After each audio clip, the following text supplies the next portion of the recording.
Bismillahirrahmanirrahim. Assalamualaikum warahmatullahi wabarakatuh. Alhamdulillahilladzi khalaqal mauta wal hayata liyabluwakum ayyukum ahsanu amala wa huwal azizul ghafur. Ashhadu an la ilaha illallah wa ashhadu anna Muhammadan abduhu wa rasuluh. Wa nusalli wa nusallim ala sayyidina Muhammadin wa ala alihi wa sahbihi ajma'in. رضينا بالله ربا وبالإسلام دينا وبمحمد نبيا ورسولا. Assalamualaikum warahmatullahi wabarakatuh.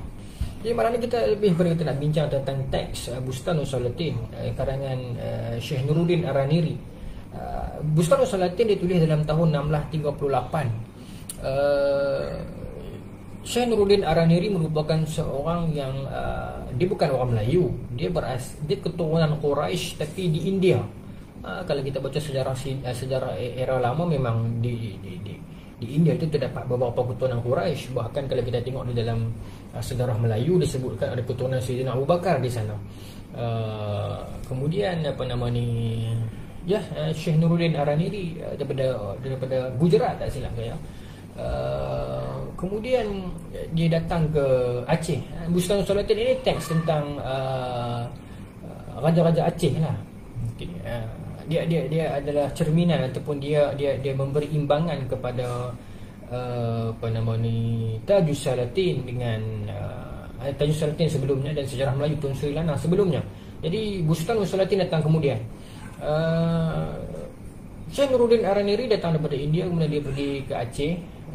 Kemudian dia tidak diterima di Aceh kerana ada beberapa perselisihan yang dia berbeza pendapat dengan Syekh Syamsuddin Pasai ataupun Syamsuddin Al-Sumatrai yang terpengaruh dengan pemahaman Hamzah Fansuri, yang ketika itu mereka mengamalkan pemahaman yang dibawa oleh Ibn Arabi.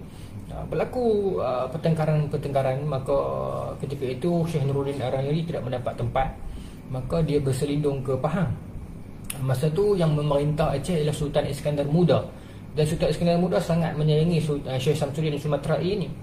Lepas pada tu bila Sultan Iskandar Thani naik, maka Sultan Iskandar Thani kebetulan ada orang Pahang. Maka Syekh Nuruddin Araniri pergi semula ke Aceh dan mendapat tempat dia, dan ketika era itulah dia menulis Bustanul Salatin, iaitu kebun para sultan. Yang dia sebagai balance, sebagai imbangan kepada karya sebelumnya orang lain, Tajus Salatin, Mahkota para Sultan, dan sejarah Melayu yang ditulis oleh Tun Sri Lanang. Malah kita nak baca karya itu, karya resmi dia, karya yang menggunakan bahasa lama, dan kita cuba bedah. Cuma saya nak pergi kepada bab 3 tu lah. Pasal bab 1 dan bab 2 dia cerita tentang ketuhanan, cerita tentang Nur Muhammad. Bila masuk bab 3 ni dia dah masuk kepada sejarah dan juga beberapa maklumat penting sejarah yang kita sebagai orang Melayu hari ini kita boleh ambil pengajaran daripadanya dan kita boleh ambil iktibar daripadanya. Jadi malam ni kita akan baca teks klasik lah. Jadi saya fikir kita boleh mulakan. Bustanul Salatin. Kita mungkin tak sempat pergi habis, tapi yalah setakat mana yang boleh. Kita mengisi masa sampai PKP ni kita membaca karya-karya lama, dapat kita ilmu pengetahuan baru dan dapat kita pendedahan kepada bagaimana budaya zaman dahulu dan sejarahnya, bagaimana dia bertindak. Kita kongsi sikit lah Bustanul Salatin pada malam ni. Tak banyak lah, tapi ada beberapa bab menarik tentang ada raja-raja yang taat dan warak, ada raja-raja yang zalim dan pembunuh dan sebagainya. Mungkin kita daripada benda ni kita dapat beberapa pengajaran yang kita boleh kongsikan bersama, insya-Allah. Baik, kita nak mulakan. Bismillahirrahmanirrahim. Kita nak mulakan teks asli Bustanul Salatin. Pada menyatakan tarikh segala raja-raja yang kerajaan di negeri Aceh Darussalam.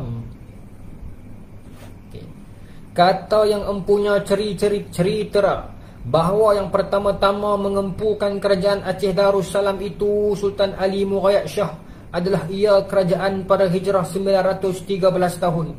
Ialah yang pertama-tama masuk agama Islam dan mengeraskan agama Nabi Muhammad sallallahu alaihi wasallam, dan ialah yang terlalu perkasa mengalahkan negeri Pader dan Samudra dan beberapa negeri kecil lain daripada segala negeri yang kecil-kecil.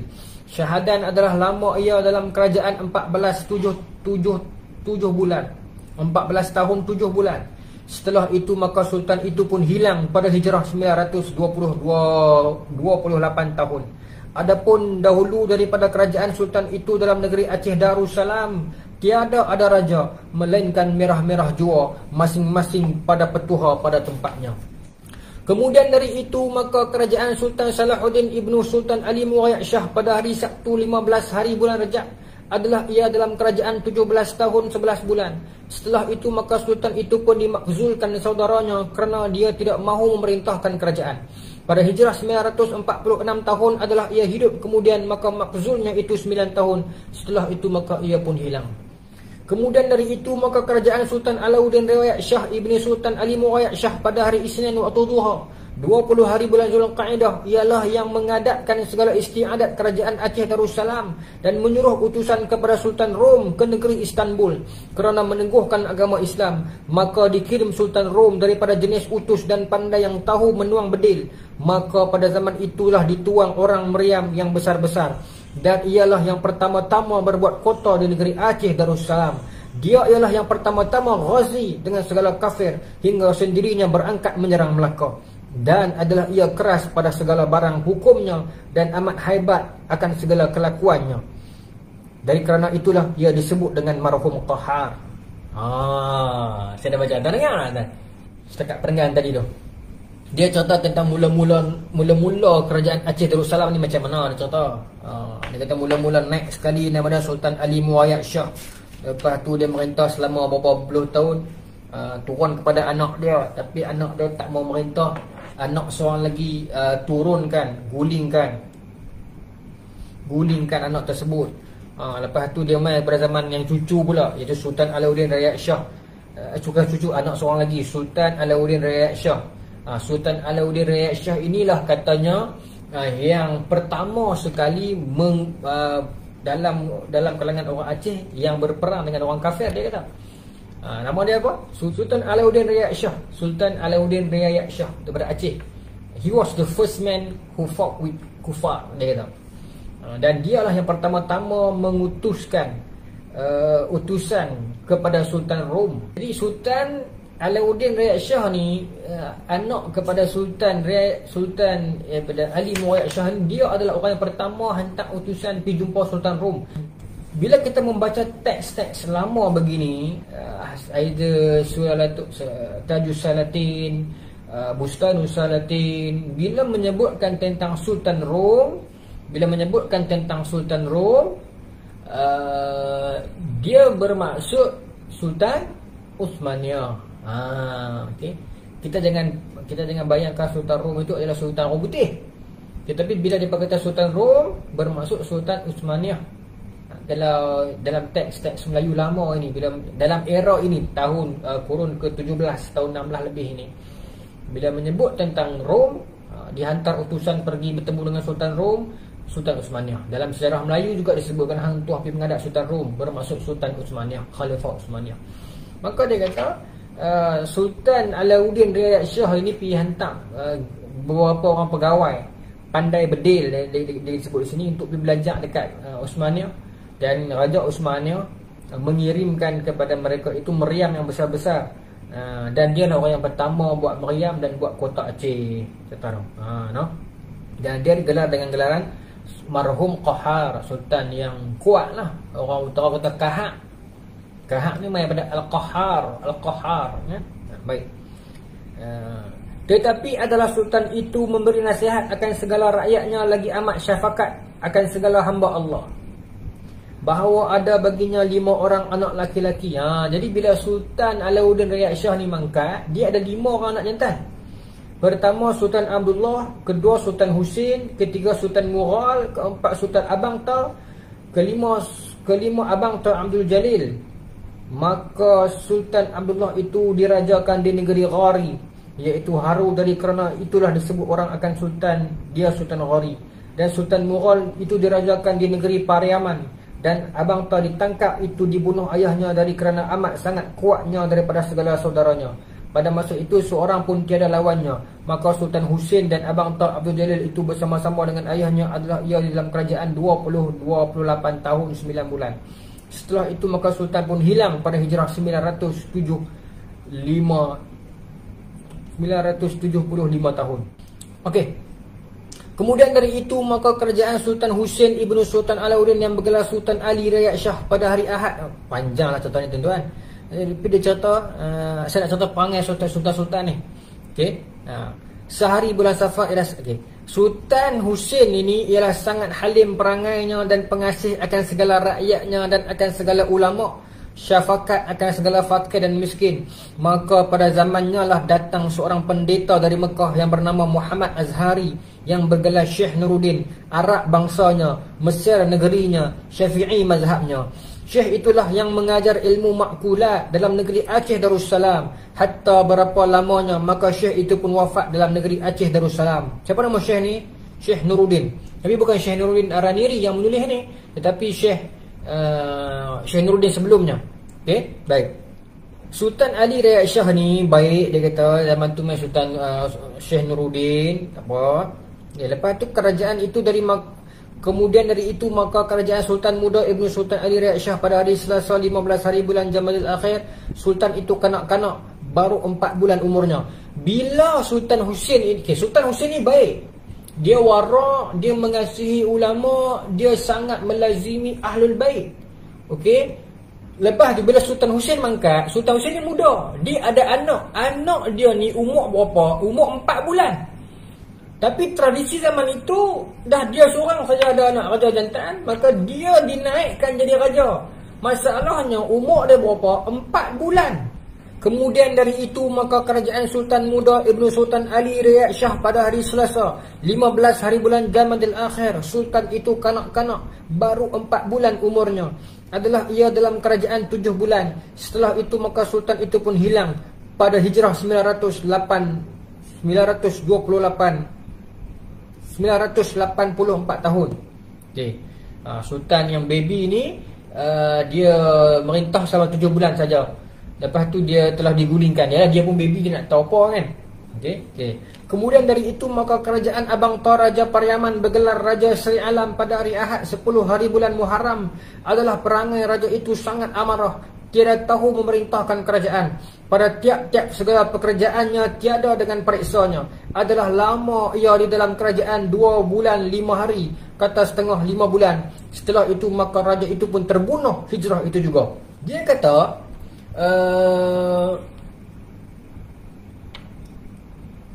anak Sultan Husain ni umur 4 bulan diangkat jadi raja. Lepas tu tak sempat lama, 7 bulan dia digulingkan, naik seorang lagi keturunan depa, pak menakan dia, adik Sultan Husain itu. Maksudnya pak saudara baby inilah. Jadi raja. Nama dia apa? Namanya Abang Tar Raja Pariaman. Okey. Dia balik lepas tadi tu kan. Dia nak jadi raja tapi dia zalim. Dia ni suka marah, dia suka buat keputusan tanpa periksa dulu kan. Akhirnya dia digulingkan oleh kerabat dia raja pada tahun itu juga. Okay. Kemudian dari itu maka kerajaan Sultan Zainal Abidin Ibnu Sultan Abdullah Ibnu Sultan Alauddin Raya Shah pada hari Khamis. Okey. Lepas dia digulingkan, siapa naik? Yang naik itu namanya Sultan Zainal Abidin. Okey, Sultan Zainal Abidin adalah perangai sultan itu syar dan sangat amarah lagi pembunuh. Jikalau tiada ia melihat darah, santak pun ia tidak mahu. Lagi dahsyat Sultan Zainal Abidin ni. Dia gulingkan raja yang zalim, yang naik menggantikan itu jauh lebih zalim. Sultan Zainal Abidin ini bukan saja seorang yang pemarah, orang yang suka buat keputusan tanpa periksa, bahkan dia suka bunuh, dia suka tengok darah. Diceritakan dalam Bustan Usalatin, Sultan Zainal Abidin Aceh ni, dia kalau sehari dia tak tengok darah, dia tak mau makan. Dia macam tu, dia nak kena tengok darah rakyat dia. Dia tak tengok, dia tak lalu makan. Lagu tu punya perangai pun ada. Okey. Kata setengah, lepas tu tak sampai 6 bulan pemerintahan dia, dia dibunuh. Okey, dia dibunuh. Tak ada sebut dalam ni siapa bunuh dia. Okey. Lepas tu kita nak masuk bab-bab yang penting. Kalau saya baca dulu ni saya highlight.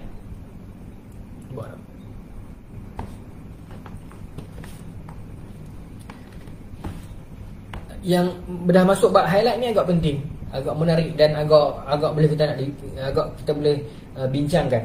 Okey. Okey, baik. Jadi kita nak masuk sultan yang baru. Okey, jadi kita nak masuk bab seterusnya ni, kita dah nak masuk bab yang penting-penting dan yang saya highlight lah. Yang saya baca dulu, saya highlight. Buku ni saya beli tahun 2013, 2013. Kemudian dari itu maka kerajaan Sultan Alauddin Perak Ibnu Sultan Ahmad. Okey, dia nak masuk bab, dia dah masuk bab Sultan Alauddin Perak ni, nak ke bawah ni, ini sejarah yang dekat dengan kita. Okey. Okey, yang tadi tu Syekh Nuruddin Araniri belum sampai ke Aceh. Jadi dia cuma ceritakan balik di sudut struktur raja-raja dahulu ya.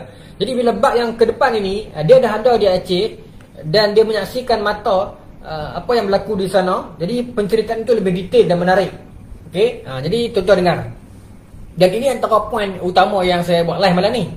Okey, bermula pada yang ini. Baik. Kemudian dari itu maka kerajaan Sultan Alauddin Perak Ibnu Sultan Ahmad pada hari Jumaat 10 hari bulan Muharram adalah sultan itu amat soleh dan muttaqin, lagi adil pada segala barang hukumnya dan keras pada segala barang perintah-perintahnya. Ialah yang mengasihi segala ulama dan memeliharakan syariat Nabi Muhammad sallallahu alaihi wasallam. Dia kata lepas pada zaman raja-raja zalim Zainal Abidin dan semua ni, dia mai zaman Sultan Alauddin Perak Ibn Sultan Ahmad yang sangat soleh, yang sangat bertakwa, yang sangat memberatkan syariat, yang sangat mengasihi Rasulullah sallallahu alaihi wasallam. Dan ini menarik, tuan-tuan kena dengar nama ni, nama dia apa? Sultan Alauddin Perak Ibn Sultan Ahmad.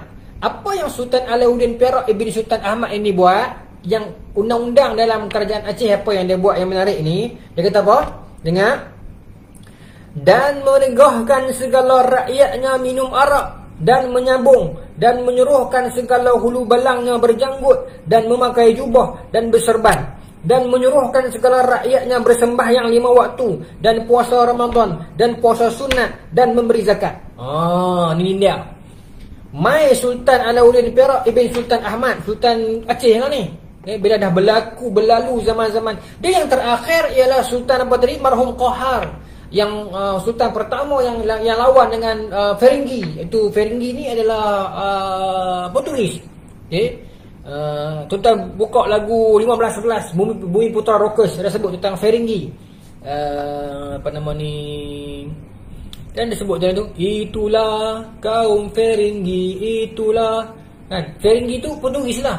Okey. Baik. Maka marhum Qahar yang era awal itu telah pun pergi ziarah Uthmaniyah, kemudian Uthmaniyah bagi meriam bawa balik ke Aceh untuk serang Portugis di Melaka. Kemudian dia berlalu zaman-zaman Sultan Husin, sultan yang baik dan halim lembut. Lepas tu dia mangkat anak dia baby, dia angkat jadi raja. Lepas tu adik dia ambil alih, sangat zalim. Lepas tu adik seorang lagi ambil alih pun sangat zalim. Lepas tu kerabat yang lain sampai kepada zaman Sultan Alauddin Perak Ibn Sultan Ahmad. Start zaman ini warak. Dia ialah sultan yang dia mewajibkan askar dia simpan janggut.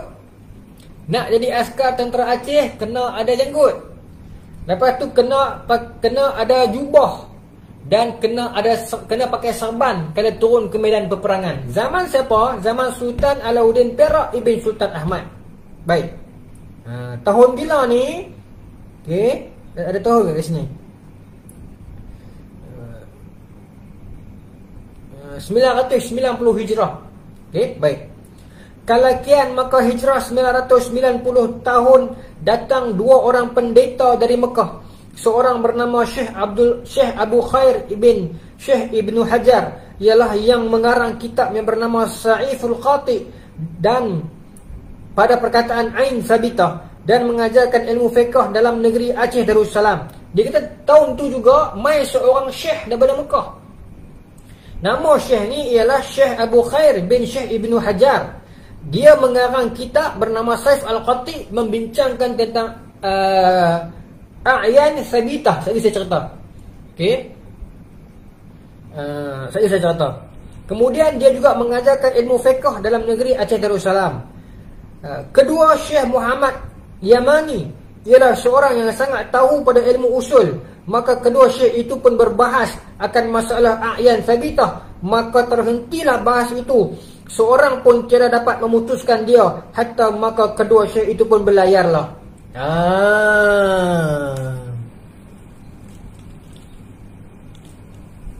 Baik.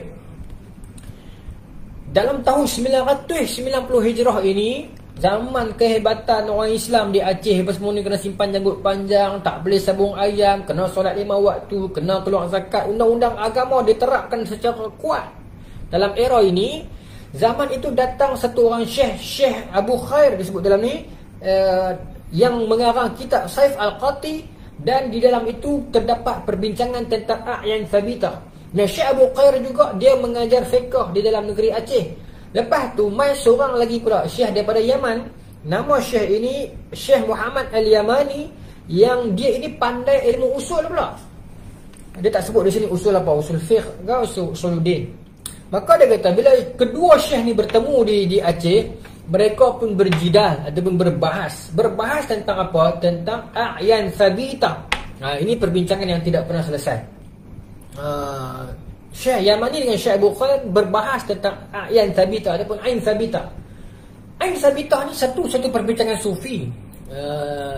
Kalau kita masuk ke dalam perbincangan ain sabitah, dia ada perbincangan tentang martabat 7 yang dibincangkan, yang telah dipelopori awal oleh Ibn Arabi, kemudian dipopularkan semula oleh Hamzah Fansuri, Syekh Syamsuddin Pasai ataupun Syamsuddin Sumatrai.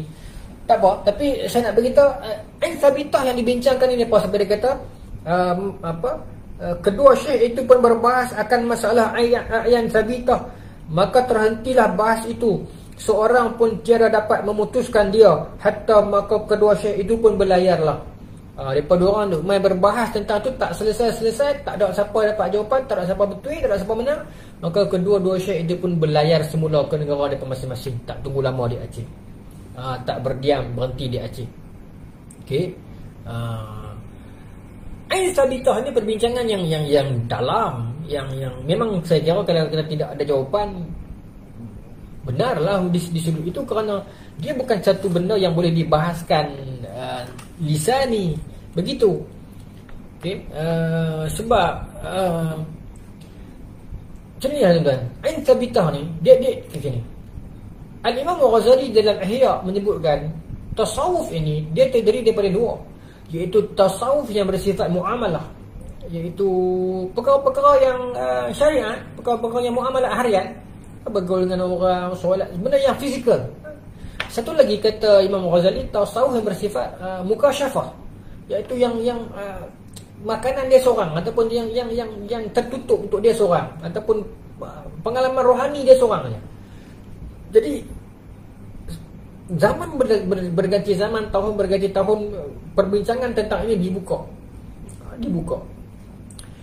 Ain sabitah adalah satu terma yang membincangkan tentang wujud sebelum wujud, ataupun kalau kita buka dalam kitab-kitab lama dia disebut sebagai barang yang tiada ia berbau akan wujud, barang yang wujud sebelum adanya kun. Macam tu.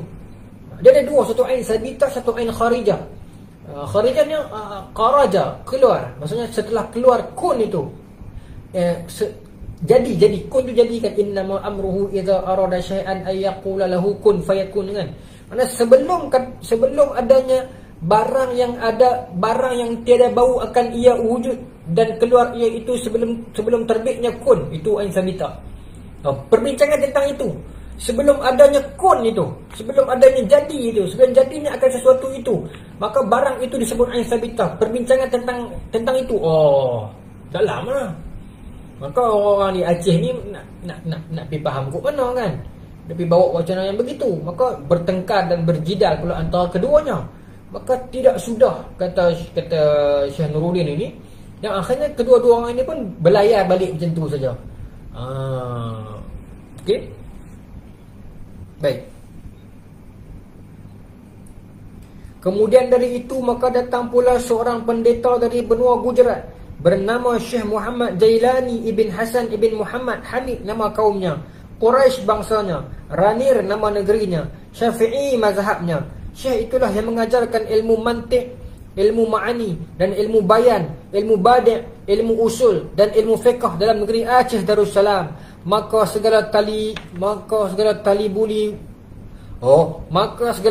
ilmi pun hendak berajar ilmu tasawuf. Maka syekh itu pun bertangguh-tangguh hingga sekali lagi ia datang. Maka syekh itu pun berlayarlah ke Mekah. Adalah lama sultan itu dalam kerajaan 28 tahun lepas 20 tahun 11 hari. Setelah itu maka sultan itu pun terbunuh pada hari Isnin 10 hari bulan Muharram waktu duha. Pada hijrah ke 993 tahun adalah sultan itu termazlum. Tinggi, memang tinggi. Tak apa, saya baca dulu. Saya cerita. Pada zaman itulah datang pula Syekh Muhammad Jailani tadi tu. Okay. Dan dialah yang memutuskan masalah Ain Sabitah yang dibahaskan oleh Syekh Abu Khair dan Syekh Muhammad Yamani tadi tu. Adalah lama sultan itu dalam tahta kerajaan 15 tahun 10 bulan 15 hari. Okey. Senang macam ni lah saya, Pak. Dia nak buat masa dia ni. Dia nak kata dia. Syekh Nuruddin Arani dia nak kata dia lah pergi buat settle. Dia kata duk tengkap ni, dia pi dulu. Dah catat tadi tu. Syekh Nuruddin Araniri ni dia bukan orang Melayu. Okey, dia mai daripada Gujarat. Okey, dia keturunan Quraisy ataupun keturunan Arab yang berdiam di India memang ada. Kita baca dalam sejarah Melayu disebutkan di dalam Tuhfat Nafis, di dalam Hikayat Raja-Raja Pasai disebutkan bagaimana keturunan Sayyidina Abu Bakar ada di India. Okey, tak apa. Jadi dia cerita mula-mula dia pergi Aceh zaman Sultan Iskandar Muda. Zaman itu Sultan Iskandar Muda banyaklah Sultan Iskandar Muda ni dipengaruhi oleh Syekh Syamsuddin Al-Sumatrai ataupun Syamsuddin Pasai, okay, dan pengaruh daripada Hamzah Fansuri. Jadi dia tak mendapat tempat, okay, sebab Syekh Nuruddin Araniri ni dia macam mencabar pemikiran. Dia macam tak puas setuju perbincangan tentang wahdatul wujud dan sebagainya ini. Dia antara orang yang beraliran kritik Ibn Arabi. Maka dia tak mendapat tempat di Aceh. Bahkan Sultan pun tak suka dekat dia. Jadi masa tu dia patah balik, dia pergi duduk di Pahang. Okay, dia pergi duduk di Pahang. Dan masa itu pula Sultan Iskandar Muda dalam ekspedisi dia untuk ajak raja-raja Melayu ni ramai-ramai bergabung bawah dia atau bergabung dengan dia pergi usir orang Kristian keluar daripada tanah Melayu. Tetapi raja-raja Melayu ni tak mau. Maka Sultan Iskandar Muda dia pergi serang raja-raja Melayu itu. Ini adalah benda yang sama yang dibuat oleh Sultan Salahuddin Al-Ayyubi sebelum Perang Salib kedua. Bila mana dia mengajak raja-raja Arab Islam itu untuk sama-sama bergabung dengan dia lawan dengan Kristian, dia tak mau. Maka dia serang kerajaan-kerajaan Islam tersebut yang rakyatnya ditaklukkan di bawahnya. Maka kekuasaannya jadi besar. Maka dia boleh menentang Kristian.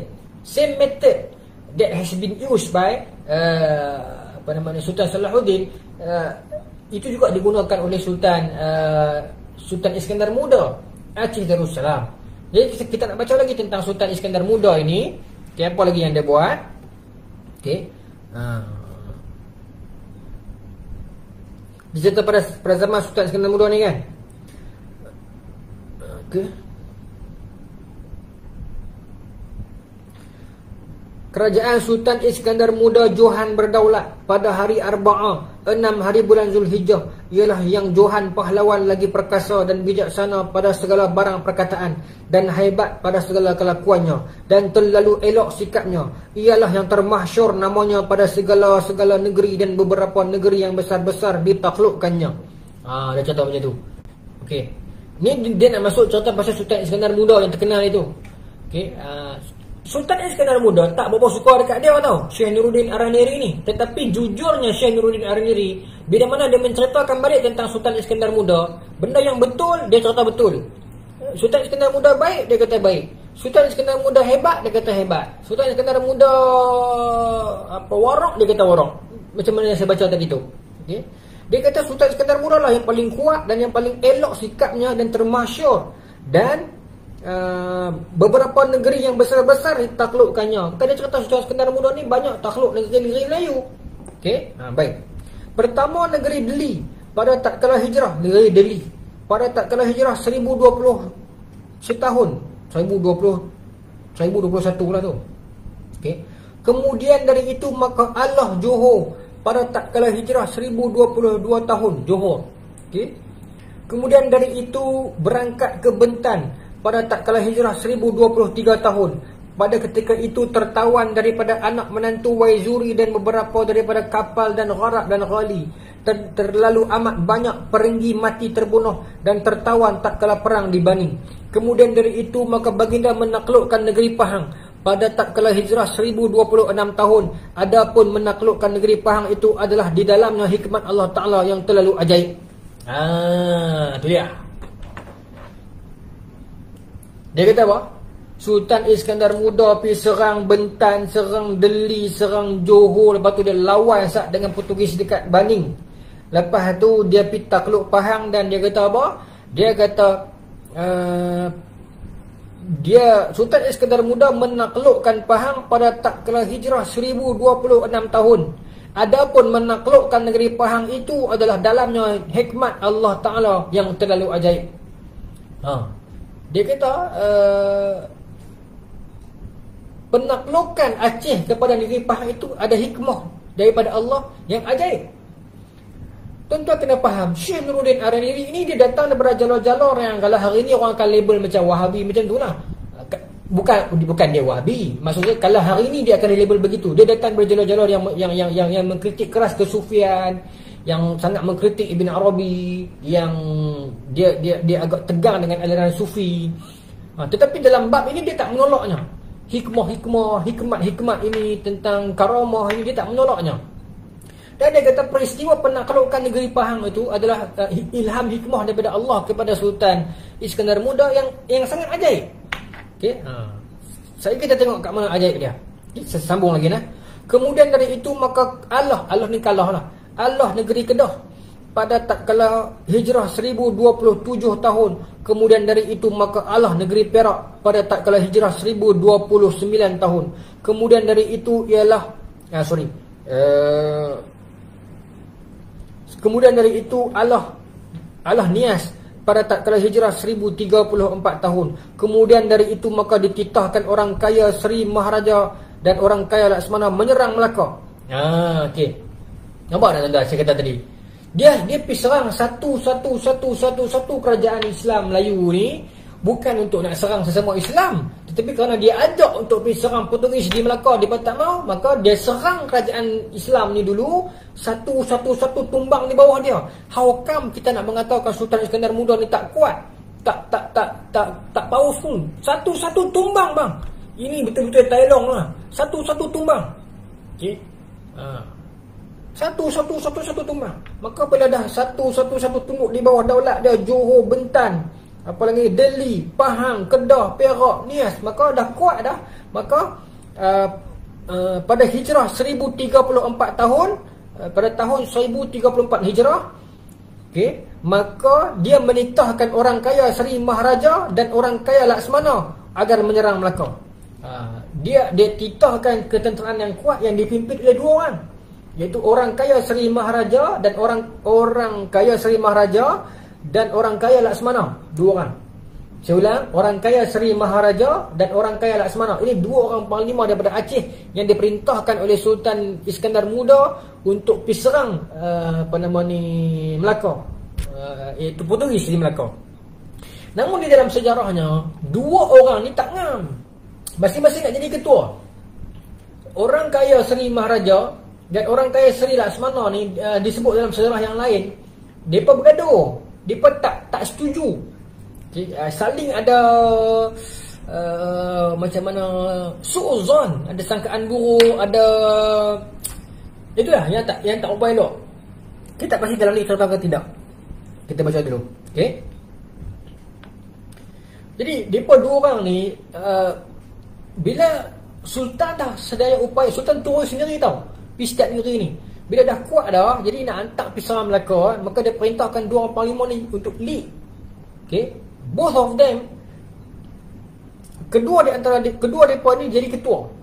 Seulang nama dia, orang kaya Maharaja, orang kaya Sri Maharaja dan orang kaya Laksmana. Okay, hampa dua orang ni jadi ketua, pimpin semua angkatan Islam kita yang dah bergabung ni pergi serang Portugis di Melaka. Malangnya mereka dua orang ni tak setuju. Boleh-boleh mereka dua orang baik, tapi bila masing-masing ada pangkat dan kedudukan, begitulah maaf sebut, begitulah Melayu. Dia tak boleh dipimpin oleh dua orang. Dia pastinya akan berbalah. Dia mesti kena seorang. Ataupun dia mungkin tak boleh dipimpin oleh menteri. Mungkin dia perlukan raja juga kot, agar mereka taat bawah daulat. Bila dipimpin oleh menteri, dia beginilah. Apatah lagi bila kedua-duanya itu diangkat sebagai ketua. Maka bila satu kapal dua nahkoda ni, bagaimana dia nak berlayar? Maka pasukan itu kalah dengan Portugis di Melaka. Okey, kita sambung bacaan. Okey. Pada tatkala hijrah 1038 tahun. Tetapi tiada Allah kerana berbantah antara dua orang panglima itu. Pada ketika itulah segala Islam, maksudnya segala orang Islam lah. Pada ketika itulah segala orang Islam banyak mati syahid. Tengok, bila pergi serang Melaka, akibat dua pemimpin yang bertelagah, maka mereka tak boleh menang. Mereka tak boleh menang lawan dengan Portugis. Dan malangnya ramai orang Islam yang syahid dalam pertempuran tersebut. 1308 Hijrah. 1038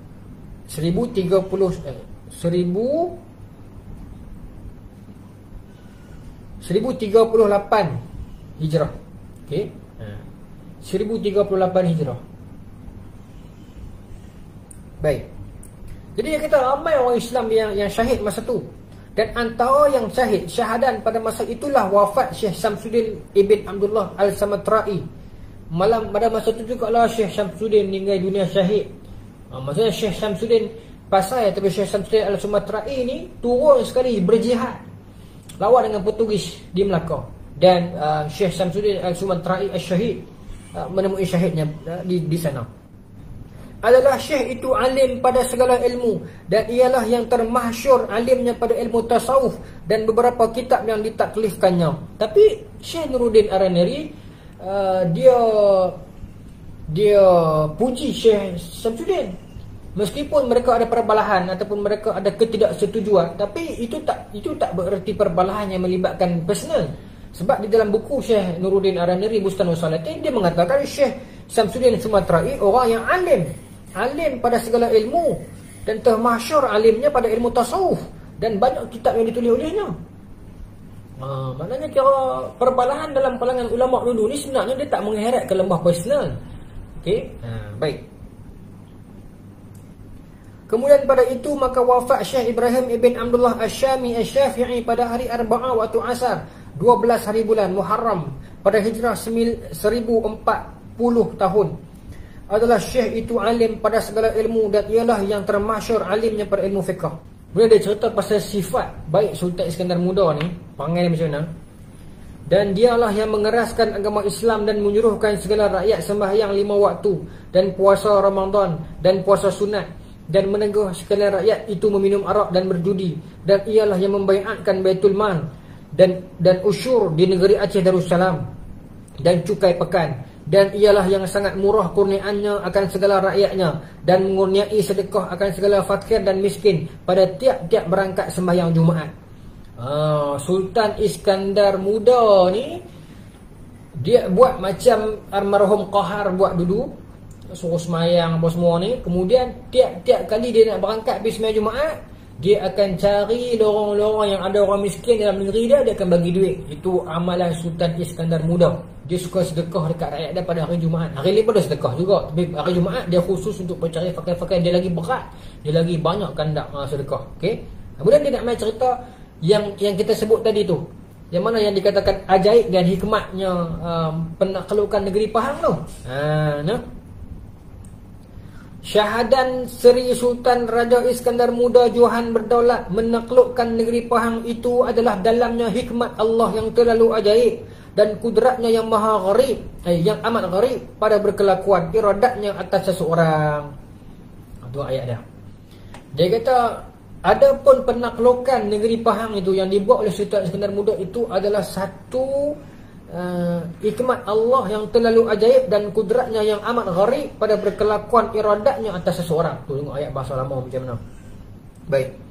hambanya yang pilihan seperti Allah Subhanahu wa taala hendak mengurniai kerajaan benua Mesir akan Nabi Allah Yusuf, maka didatangkannya ke atas kadar yang amat memberi ibarat, maka diperolehnya kerana kerajaan benua Mesir.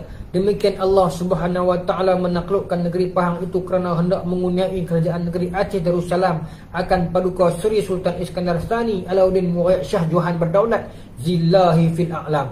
Maka adalah pada hakikat pekerjaan Raja Iskandar Muda menaklukkan negeri Pahang itu kerana menyambut paduka Seri Sultan Iskandar Tsani Alauddin Muayyad Shah supaya akan menggantikan kerajaan Aceh Darussalam. Sultan Iskandar Muda, Syekh Nuruddin Arnari kata, penaklukan negeri Pahang itu ada hikmat yang besar. Kerana penaklukan itu sebenarnya Sultan Iskandar Muda bila dia masuk negeri Pahang, dia tengok anak Raja Pahang masa tu, dia nampak pandangan mata rohani dia ataupun karamah dia, dia nampak this kid one day would be somebody. Budak ni nanti besar, nanti dia akan jadi orang yang hebat. Okay? Dan Syekh di dalam Bustan Salatin dia mengcompare dengan kisah Nabi Allah Yusuf, yang mana Nabi Yusuf bila mana diheret, dibuang ke dalam telaga, lepas tu dijual sebagai hamba, akhirnya masuk ke Mesir. Rupanya ujian itu adalah kerana Allah nak hadiahkan negeri Mesir kepada Nabi Yusuf. Begitu juga lah ujian kepada Sultan Iskandar Tsani. Meskipun dia diserang, kerajaan dia diserang, keluarga dia ada yang terbunuh, tetapi serangan itu sebenarnya Allah nak anugerahkan kepada dia bukan Pahang, tetapi Aceh Darussalam yang lebih besar kepada Sultan Iskandar Tsani. Jadi apa yang berlaku? Bila Sultan Iskandar Muda masuk ke istana, dia tengok Sultan Iskandar Tsani masih budak masa tu, dia jatuh sayang, orang tua kata, jatuh sayang. Maka dia kata macam ni, tak kala itu adalah umur baginda 7 tahun, iaitu Sultan Iskandar Tsani. Okay. Demi ditidik Raja Iskandar Muda akan Sultan Alauddin Muayyad Shah, maka kelihatanlah cahaya segala tanda kebahagiaan, maka mukanya dan segala sifat yang tiada terperi kepujiannya. Maka diketahui Raja Iskandar Muda adalah dalam ilmu firasatnya, okay, bahawasanya ialah raja diraja yang turun-temurun, dan ialah yang termasyhur namanya pada segala alam, dan ialah anak cucu Raja Iskandar Zulkarnain.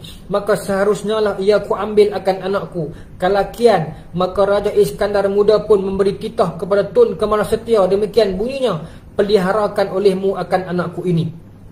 Maka sembah Tun Kemalasetia Tuanku Syah Alam, maka titah diperhamba junjunglah seperti sabda yang maha mulia itu. Sambunglah. Kalau itu digelar Raja Iskandar Muda akan baginda Sultan Bongsu. Okay. Maka dia bawa balik ke Aceh, pasal dia kata firasat dia nampak budak ni baik, putera Pahang ni hebat, satu somebody akan jadi nanti satu hari nanti. Dia balik ke Aceh, dia minta Tun Kemalasetia untuk jaga. Tun Kemalasetia hantar Sultan Iskandar Tsani ni pergi rumah tok dia, nenek, untuk dipelihara oleh nenek. Jadi Sultan Iskandar Tsani dipelihara oleh nenda kepada Tun Kemalasetia. Okay. Ada yang kata Tun Kemalasetia itulah nenda dia, tetapi dalam manuskrip ni kata nenda kepada Tun Kemalasetia. Tak apalah, tapi sejarah yang mutawatir bimaknawinya adalah yang jaga Sultan Iskandar Tsani di Aceh ialah seorang nenek. Lepas tu okay, apa nama ni, Sultan Iskandar Muda dia baiat ataupun dia letak gelaran kepada Sultan Iskandar Tsani ni sebagai anak angkat dia, dan dia gelar sebagai raja ataupun Sultan Bongsu. Lepas tu ada bab yang dia mimpi. Okey, dia mimpi dia mimpi Sultan Iskandar Muda mimpi ada malaikat yang datang memandikan Sultan Iskandar Tsani, anak angkat dia ni. Maka bila dia jaga, dia cerita dekat qadi, maka qadi pun kata kahwinkanlah dengan anak tuanku. Maka Sultan Iskandar Muda pun kahwinkanlah Sultan Bongsu ni, anak angkat dia ni, dengan puteri dia sendiri, anak-anak dia. Maka Sultan Iskandar Tsani ialah anak kepada menantu kepada Sultan Iskandar Muda, dan juga anak angkat kepada Sultan Iskandar Muda.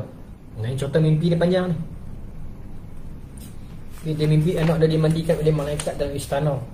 Betul saya kata cerita tentang mimpi ni banyak dalam hikayat manapun, dalam tradisi Greek, dalam tradisi apa nama ni, Indus, tradisi Mesir Purba, Mesopotamia, Kristian, Islam juga memang tentang mimpi ni memang banyak. Lepas tu dia menikahkanlah Sultan Iskandar Sani ni, anak angkat dia ni dengan puteri dia sendiri. Lepas tu bila Sultan Iskandar Sani besar, dia dilantik sebagai raja Sultan Aceh Darussalam. Sedangkan dia ada bapa ipar, anak-anak raja yang lain memang terbakar lah. Hang ni dah lah nak angkat menantu pula tu. Hang tak ada kena mengena kami, pak kami pergi kutip hang. Lepas tu pergi jadi raja pula dah. Sultan Iskandar Sani yang nak jadi raja menggantikan Sultan Iskandar Muda. Sebab tu disebut dengan nama Sultan Iskandar Sani, Sultan Iskandar yang kedua. Okey, baik.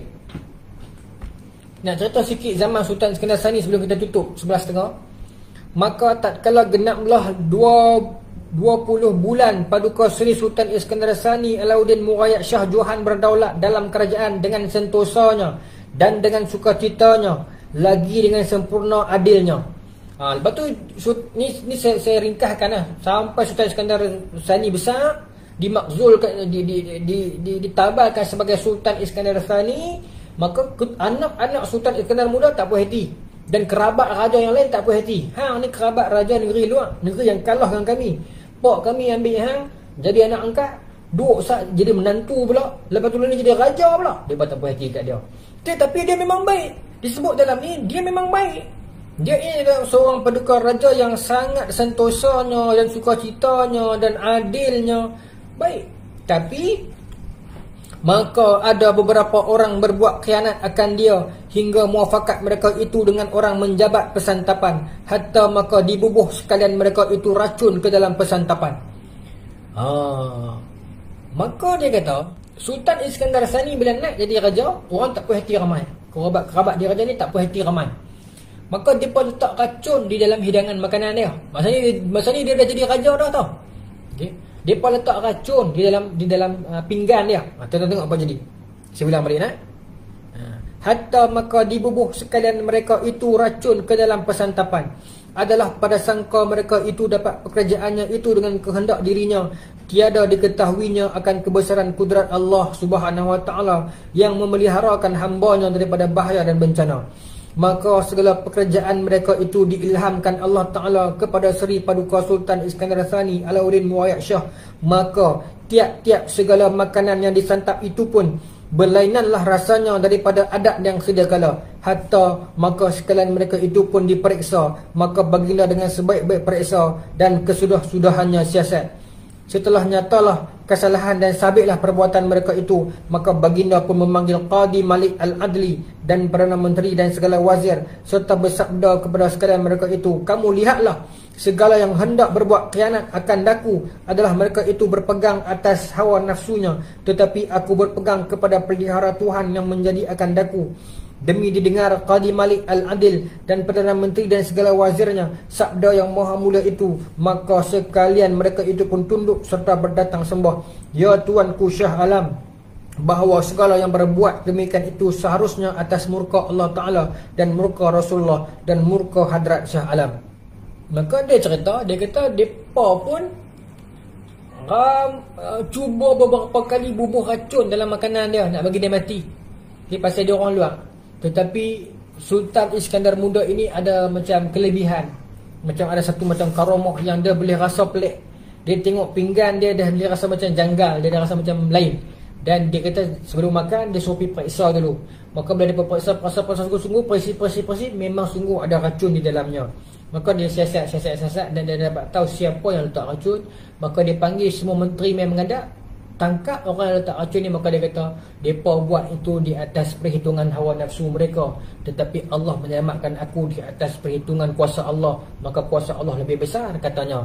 Maka dia bagi satu pengajaran kepada para pembesar dia, hampa buat kerja kalau sanak kepada manusia, sanak kepada kudrat diri sendiri, percaya diri sendiri, dia gunilah hasil dia. Sedangkan bila hampa menyerahkan urusan kepada Allah, Allah akan menjaga hampa. Maka kedua orang itu pun dihukum. Okay, panjanglah cerita ni tuan-tuan. Cerita ni panjang lagi lah. Okay. Cerita tentang apa nama ni, Haji Kamal, tentang orang Portugis pergi jumpa dengan Sultan Iskandar dan sebagainya. Kalau saya nak tutup cerita ini sebab cerita ni panjang lagi. Okey. Habis sama Sultan Iskandar Muda dia akan pergi kepada Sultan Iskandar. Habis sama Sultan Iskandar Thani dia pergi kepada zaman sultan-sultan yang lain dan kemudian habislah. Okey. Maka demikian adalah warqah sebahagian daripada warqah Bustanul Salatin yang kita bincangkan dan bicarakan pada malam ini, insya-Allah. Alhamdulillah. Maka itulah poin saya adalah sebenarnya mudah-mudahan kita generasi 2021 ini tidak melupakan baik-baik lama. Itu antara saya punya niat lah. Okay? Agar kita tidak melupai baik-baik lama. Okay? Tujuan saya membaca dalam naskah yang asal dengan bahasa yang asal, agar kita generasi sekarang, saya mengambil kesempatan dalam page ini ramai anak muda, maka agar kita agar halua pendengaran kita masih lagi dibasahi oleh ucapan-ucapan lama, oleh gaya-gaya bahasa lama. Kerana ini adalah kita punya tamat, ini adalah kita punya bekas, ini adalah kita punya asar, ini adalah kita punya warisan yang saya fikir kita kena baca dan kekalkan. Teks-teks begini mungkin kita susah nak dapat dah sekarang, tetapi kalau kita cari dia ada dijual. Kita baca lah. Mungkin kita tak faham sebahagiannya, tapi mudah-mudahan kita tak lupa jati diri kita. Saya masih percaya seseorang itu bila mana dia rajin melazimi sejarah dia tidak akan menanggalkan jati diri bangsa dia, akar bangsa dia. Terima kasih. Dia tak melupakan. Jadi dia akan sentiasa memelihara kerumpunan, kesusilaan bangsa dia. Dia mengenang akan perjuangan nenek moyang dia, kesungguhan nenek moyang dia dahulu, kedaulatan raja-raja dahulu, keberkatan para ulama dahulu. Ya, bagaimana kita nak baca tentang karamah yang ada pada Sultan Iskandar Muda, pandangan firasat dia, itu yang disebut ittaqu firasatal mukmin tu. Kemudian karamah yang ada pada Sultan Iskandar Thani, kemudian kemurahan hati mereka berbaik dengan masyarakat setempat, sedekah kepada rakyat pada hari Jumaat dan sebagainya. Itu semua perkara yang baik. Dan ada juga raja-raja yang zalim macam Sultan Husain kita dah sebut tadi itu, Sultan Zainal Abidin yang kita dah sebut tadi itu. Kemudian ada juga sampai pada satu zaman rakyat terlalu mengagungkan darah diraja sampai masa tu tak ada orang yang layak jadi raja. Ada putera raja pun umur 4 bulan pun diangkat juga, yang akhirnya tak ke mana, yang akhirnya digulingkan. Ini semua contoh-contoh ni yang memberikan kepada kita pengajaran. Yang darah dan keturunan itu tidak membawa arti apa-apa. Sebab Sultan Iskandar Muda merelakan takhta Aceh Darussalam yang sangat besar itu kepada menantu dia, sedangkan dia ada anak lelaki yang lain. Okay? Jadi mudah-mudahan itu tujuan saya kongsi pada malam ini, agar kita dapat ilmu, pengalaman, dan kita dapat sampaikan kepada orang lain, kepada anak-anak. Kalau kita tak dapat whole story pun, at least kita dapat contohkan anak-anak kita di Aceh Darussalam dulu ni. Ada Sultan Iskandar Muda, dia ada anak angkat, anak Sultan Pahang nama Sultan Iskandar Sani. Dia ni warak, dia ni baik. Korang-korang kita ada yang tu pun jadi dah dalam kita ni, biar simpan jati bangsa kita. Jadi insya-Allah, alhamdulillah, saya nak berhentikan live ini. Saya nak belajar tadi yang member kita komen dari itu tentang OBS tu. Saat lagi kata kena naik notification live saat lagi tu, tuan-tuan. Kalau nak abai pun abaikan lah. Kalau tuan nak tengok pun tengok lah. Itu bermaksud saya sedang testing. Saya sedang testing saat lagi tu. Kalau nak tengok lah. Kalau tak tengok pun tak apa. Saya just nak testing saja saat lagi tu. Jadi terima kasih banyak-banyak atas tontonan daripada tuan-tuan. Kita mengisi masa ini dengan pengisian yang ilmiah. Jadi terima kasih banyak-banyak yang setia.